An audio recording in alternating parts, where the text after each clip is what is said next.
पाठ 4। हमारा देश बहुत विशाल है। उत्तर में दक्षिण तक यहाँ 3200 किलोमीटर, पूरब से पश्चिम तक 3000 किलोमीटर, उत्तर से दक्षिण तक 3200 किलोमीटर और पूरब से पश्चिम तक 3000 किलोमीटर है। हमारे देश की जनसंख्या 120 करोड़ से भी अधिक है। सारे देश का सही रूप एवं से संचालन करने वाली सरकार को केंद्रीय सरकार कहते हैं। केंद्रीय सरकार में राष्ट्रपति, प्रधानमंत्री और कई मंत्री शामिल हैं। ये सभी महत्वपूर्ण व्यक्ति भारत की राजधानी नई दिल्ली में रहते हैं। देश का क्षेत्र बहुत बड़ा होने के कारण इसे एक केंद्र से शासित नहीं किया जा सकता। इसे एक केंद्र से शासित नहीं किया जा सकता, इसलिए सारे देश को कई छोटे छोटे प्रशासनिक भागों में विभाजित किया गया है, जिन्हें राज्य कहते हैं। प्रत्येक राज्य की अपनी सरकार होती है, उसकी अपनी राजधानी होती है। केंद्र की तरह ही राज्यों में भी राज्यपाल, मुख्यमंत्री तथा कई मंत्री मिलकर सरकार चलाते हैं। वह सभी राज्य की राजधानी में रहते हैं। हमारे देश के कुछ भाग ऐसे भी हैं जिनकी देखभाल केंद्रीय सरकार ही करती है। ऐसे भागों को केंद्र शासित प्रदेश कहते हैं। हमारी देश की राजधानी नई दिल्ली है। इसे राष्ट्रीय राजधानी क्षेत्र भी कहा जाता है। इस समय हमारे देश में 28 राज्य तथा 7 केंद्र शासित प्रदेश हैं। प्रदेशों को मिलाकर कुल 35 इकाइयां हैं। भारत के राज्य एवं उनकी राजधानी: आंध्र प्रदेश की राजधानी हैदराबाद, असम की राजधानी दिसपुर, छत्तीसगढ़ की राजधानी रायपुर, गुजरात की राजधानी गांधीनगर, हिमाचल प्रदेश की राजधानी शिमला, झारखंड की राजधानी रांची, केरल की राजधानी तिरुवनंतपुरम, महाराष्ट्र की राजधानी मुंबई, मेघालय की राजधानी शिलांग, नागालैंड की राजधानी कोहिमा, पंजाब की राजधानी चंडीगढ़ और सिक्किम की राजधानी गंगटोक, त्रिपुरा की राजधानी अगरतला और उत्तर प्रदेश की राजधानी लखनऊ, अरुणाचल प्रदेश की राजधानी ईटानगर, बिहार की राजधानी पटना, गोवा की राजधानी पणजी, हरियाणा की राजधानी चंडीगढ़, जम्मू एंड कश्मीर की राजधानी श्रीनगर, कर्नाटक की राजधानी बेंगलुरु, मध्य प्रदेश की राजधानी भोपाल, मणिपुर की राजधानी इम्फाल, मिजोरम की राजधानी आइजोल, उड़ीसा की राजधानी भुवनेश्वर, राजस्थान की राजधानी जयपुर, तमिलनाडु की राजधानी चेन्नई और उत्तराखंड की राजधानी देहरादून, पश्चिम बंगाल की राजधानी कोलकाता। उसी प्रकार से भारत के केंद्र शासित प्रदेश और उनकी राजधानी है। केंद्र शासित प्रदेश में अंडमान एवं निकोबार द्वीप समूह की राजधानी पोर्ट ब्लेयर, चंडीगढ़ की राजधानी चंडीगढ़ भी है, दादर और नगर हवेली की राजधानी सिलवासा, दमन और दीव की राजधानी दमन, लक्षद्वीप की राजधानी कावरत्ती, राष्ट्रीय राजधानी क्षेत्र दिल्ली की राजधानी दिल्ली में है, पुडुचेरी की राजधानी पुडुचेरी। बच्चों, भारत के राजनीतिक मानचित्र को देखिए। आप देखेंगे कि राज्य बहुत बड़े और कुछ बहुत छोटे हैं। कुछ राज्य बहुत बड़े हैं, कुछ राज्य बहुत छोटे हैं। भारत का सबसे बड़ा राज्य राजस्थान है। भारत का सबसे बड़ा राज्य राजस्थान है तथा सबसे छोटा राज्य गोवा है। भारत में सबसे अधिक जनसंख्या वाला राज्य उत्तर प्रदेश है। केरल में शिक्षित व्यक्तियों की संख्या सर्वाधिक है। कुछ राज्य समुद्र तट पर स्थित हैं, कुछ राज्य समुद्र से बहुत दूर स्थित हैं, कुछ राज्य आंशिक अथवा पूर्ण रूप से हिमालय पर्वत श्रृंखला में है। बच्चों, हम किसी भी राज्य अथवा केंद्र शासित प्रदेशों से संबंधित हो सकते हैं। हम किसी भी धर्म को मानने वाले या किसी भी भाषा को बोलने वाले हो सकते हैं, मगर हम किसी एक राष्ट्रध्वज के नीचे संगठित हैं और हम सभी एक राष्ट्रगान हैं और हम सभी का एक राष्ट्रगान है। यह एकता ही हमारी शक्ति है।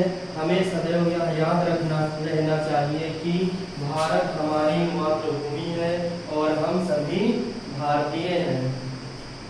इस पूरे पाठ से रिलेटेड महत्वपूर्ण बिंदु है। भारत को 28 राज्यों एवं 7 केंद्र शासित प्रदेशों में बांटा गया है। केंद्रीय सरकार पूरे राष्ट्र के कल्याण का ध्यान रखती है। राज्य सरकार अपने राज्य के कल्याण का ध्यान रखती है। सबसे बड़ा राज्य राजस्थान तथा छोटा राज्य गोवा उत्तर प्रदेश सबसे अधिक जनसंख्या वाला राज्य है। दिल्ली भारत की राजधानी है। प्रत्येक राज्य और केंद्र शासित प्रदेश की अपनी एक राजधानी है। अब बात आती है भारत के लोगों का भोजन। भारत के लोग अलग अलग राज्यों में निवास करते हैं। जलवायु उपलब्धता आदि के कारण उनका भोजन भी अलग अलग प्रकार का होता है। भारत कृषि प्रधान देश है, अतः यहाँ के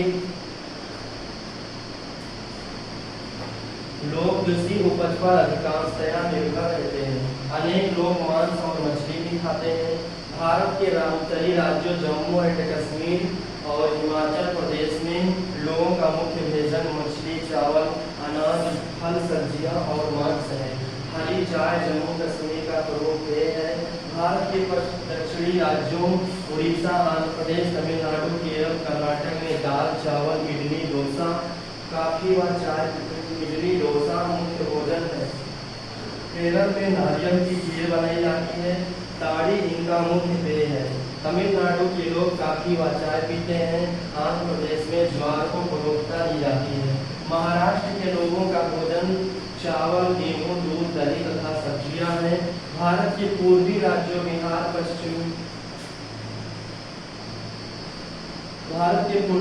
बिहार, पश्चिम बंगाल, असम, मेघालय, नागालैंड, मणिपुर, त्रिपुरा और सिक्किम आदि राज्यों के लोगों का मुख्य भोजन चावल, दाल, मांस और मछली है।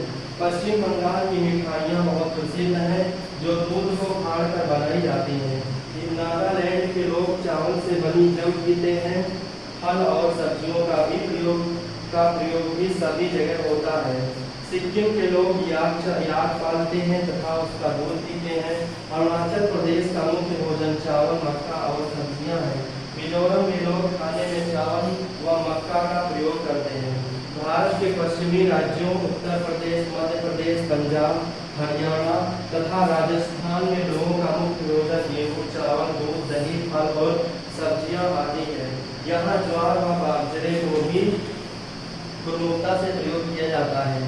यहाँ के लोग मांस को का भी प्रयोग करते हैं। मकई की रोटी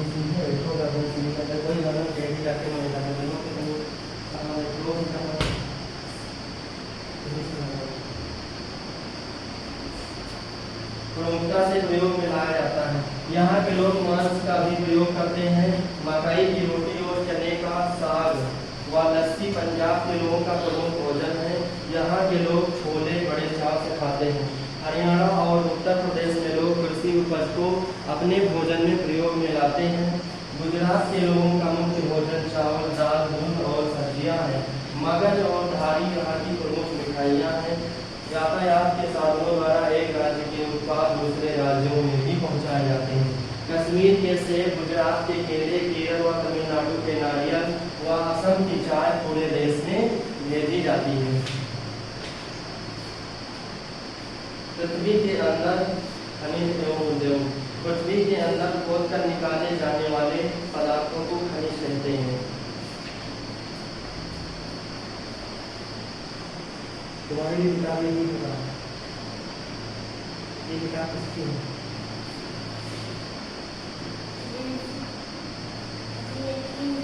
तुम्हारी किसकी किताब है?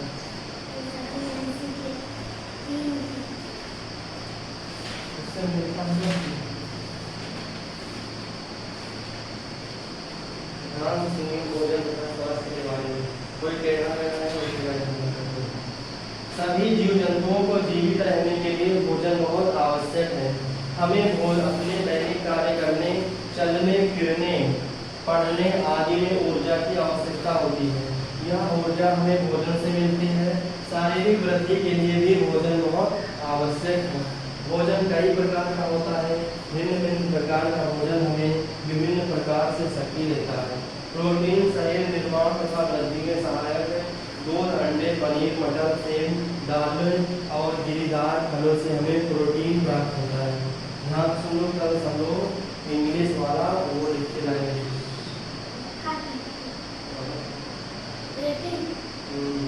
लेकिन टेढ़ा मेढ़ा अच्छा कोई ना बनाओ। राइटिंग सब लोग टेढ़ा मेढ़ा अच्छा ना हो और ना ही और पूरा पेज भरा हो। ठीक, एक 4 लाइन लिखी हो, 2 बिना लिखा हो। बढ़िया से सटा के और अच्छे से बिल्कुल सटा के नहीं, यानी आपको एक पेज में बढ़िया से लिख के लाना है, ठीक। हाँ, और जो कुछ लिखना होगा वो जो नीचे लाइन बनी होगी उसके ऊपर जो लगी होगी ना, वहाँ पे लिखना है। नीचे यहाँ से जो शुरू करना है, ठीक, लिखने के लिए यहाँ से यहाँ तक बिल्कुल लिखते आना है, ठीक, बढ़िया से। बढ़िया राइटिंग बैठा के लिख लाइए, कोई टेढ़ा मेढ़ा लिख के ना लाए। प्रोटीन शरीर में निर्माण तथा वृद्धि में सहायक है। दूध, अंडे, पनीर, मटर, सेम, दालों और गिरेदार फलों से हमें प्रोटीन प्राप्त होता है। इसमें मांसपेशियां तथा हड्डियों का निर्माण होता है। यही कारण है कि ये शरीर का निर्माण करने वाला भोजन कहलाते हैं। प्रोटीन बढ़ते बालक के लिए बहुत आवश्यक है। स्टार्च, चिकनाई, वसा तथा शक्कर हमें ऊर्जा देते हैं। हमें प्रतिदिन बहुत से कार्य करने पड़ते हैं। कार्य करने के लिए हमें ऊर्जा की आवश्यकता होती है। स्टार्च, चिकनाई तथा शक्कर हमें ऊर्जा देते हैं। रोटी, आलू, चावल आदि में स्टार्च की मात्रा अधिक होती है। मक्खन, तेल भी आदि में चिकनाई पर्याप्त मात्रा में पाई जाती है। गन्ने तथा पके फलों में शक्कर पाई जाती है। विटामिन तथा खनिज रोगों से हमारी रक्षा करते हैं। कुछ भोजनों में विटामिन तथा खनिज अधिक मात्रा में पाए जाते हैं। ये हमें रोगों से बचाते हैं और स्वस्थ रखते हैं। इनसे हमारी हड्डियां और दांत मजबूत होते हैं। इनके निरंतर सेवन से त्वचा तथा दृष्टि ठीक रहती है। हरे पत्तों वाली सब्जियों, दूध, मक्खन और ताजे फलों में विटामिन तथा खनिज पर्याप्त मात्रा में पाए जाते हैं। हमें इनका नियमित सेवन करना चाहिए। वह भोजन जिसमें स्टार्च, प्रोटीन, शक्कर, विटामिन, चिकनाई तथा खनिज पदार्थ उचित मात्रा में हो, पौष्टिक भोजन कहलाता है। हमारे भोजन में सभी पौष्टिक तत्वों की उचित मात्रा होनी चाहिए। पौष्टिक भोजन हमें शक्तिशाली बनाता है। पौष्टिक भोजन के साथ साथ हमें पर्याप्त मात्रा में ताज़ा पानी पीना चाहिए। भोजन कैसे करें? हमें भोजन निश्चित समय पर करना चाहिए। सदैव संतुलित भोजन लें, सदैव पर्याप्त खाएं, किंतु अधिक नहीं। भोजन करने से पहले तथा बाद में अपने हाथ तथा मुंह को अच्छी प्रकार से साफ कर लेना चाहिए। उसके बाद भोजन करते समय बोलना नहीं चाहिए। भोजन को चबा चबा कर खाइए। केवल उतना ही भोजन लेना चाहिए जितना कि आप खा सकते हैं। बचा हुआ भोजन व्यर्थ जाता है। खाने के बर्तन साफ सुथरे और अच्छी प्रकार से धुले होने चाहिए। सदैव साफ सुथरे स्थान पर भोजन करना चाहिए। सदैव शुद्ध और ताज़ा भोजन करना चाहिए। खाने की वस्तुओं को ढककर रखना चाहिए। बाजार की बिना ढकी हुई वस्तुओं पर मक्खियाँ बैठती हैं। वह भोजन पर बैठकर उसमें रोग के कीटाणु देती हैं। ऐसे भोजन खाने से हम रोगी हो सकते हैं, इसलिए हमें ऐसा भोजन नहीं करना चाहिए। इस बात से रिलेटेड कुछ मुख्य बिंदु हैं। जीवित रहने के लिए हमें भोजन चाहिए। यह शरीर की वृद्धि करता है तथा कार्य करने के लिए ऊर्जा भी देता है। शरीर को मजबूती प्रदान करने के लिए तथा उसे चर्बा बढ़ाने के लिए बढ़ाने वाले भोजन प्रोटीन की मात्रा अधिक होती है। कुछ भोजन हमें कार्य करने के लिए शक्ति प्रदान करते हैं। ऐसे भोजन में स्टार्च, चिकनाई तथा शक्कर की मात्रा अधिक होती है। विटामिन तथा खनिज हमें रोगों से बचाते हैं। प्रोटीन, स्टार्च, चिकनाई, शक्कर, विटामिन तथा खनिज की संतुलित मात्रा जिस भोजन में होती है वह पौष्टिक भोजन कहलाता है। यहाँ का पेज गायब कर दिए।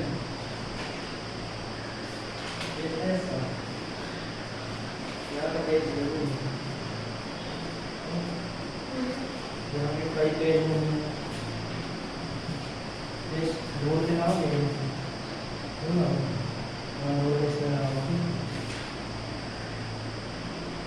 यहाँ से दोनों के ठीक नहीं है। यहाँ पे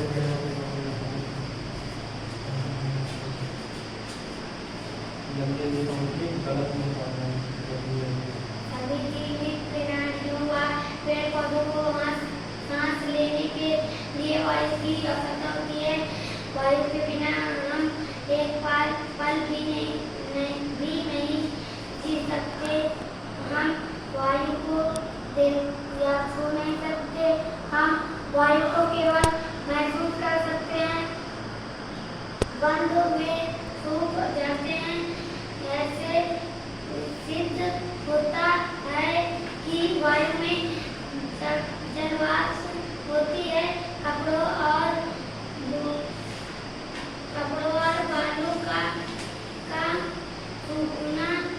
पानी को गैस या स्टोव पर गर्म करते समय जलवाष्प का बर्तन से बाहर निकलता सिद्ध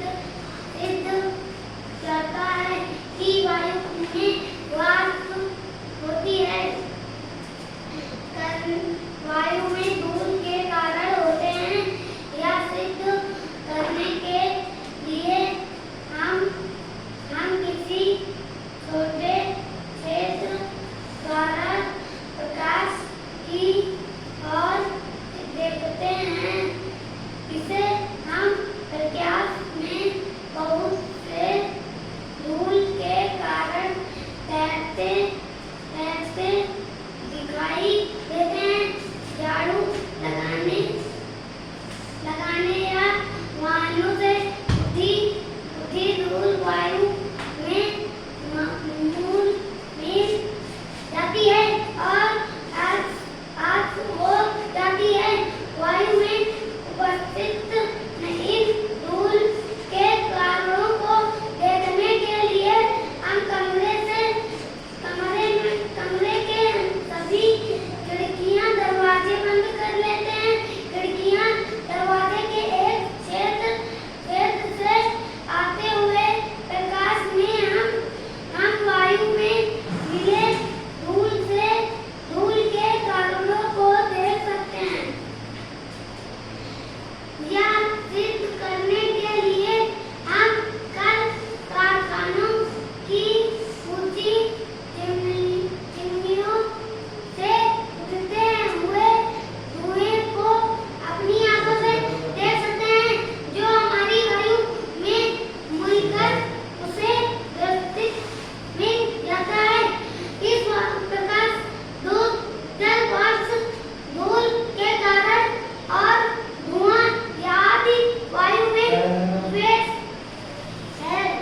शुद्ध वायु में सांस लेने से अनेक प्रकार की परेशानियां होती हैं। धूल वाली वायु से फेफड़े प्रभावित होते हैं। धुएं से सांस लेने से दम घुटता है और श्वास नाली तथा फेफड़े प्रभावित होते हैं। सांस लेने के लिए शुद्ध वायु अति आवश्यकता होती है, जिसको हम निम्नलिखित प्रकार प्राप्त कर सकते हैं। हमारे मकान में हवा आने जाने की सुनिश्चित व्यवस्था होनी चाहिए तथा खिड़की पर जाली लगानी चाहिए। मकान साफ करना चाहिए। पेड़ पौधे लगाकर पेड़ और पौधे हवा को शुद्ध करने में सहायक होते हैं।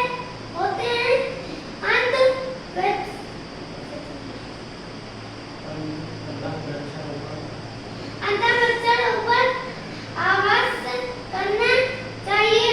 पौधे हमारे लिए हवा में ऑक्सीजन छोड़ते हैं।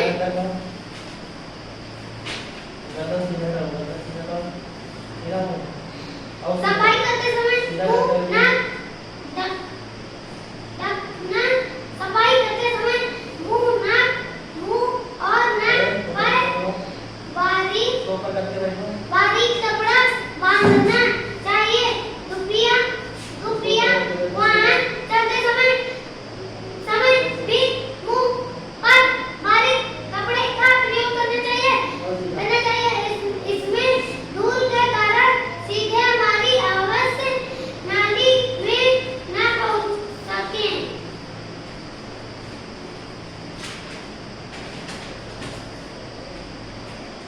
चलती हवाई वायु पवन कहलाती है। जब वायु चलती है पौधों लगाया जा सकता है। धूप में सूखने के लिए डाले गए कपड़ों भी एक निश्चित दिशा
राजधानी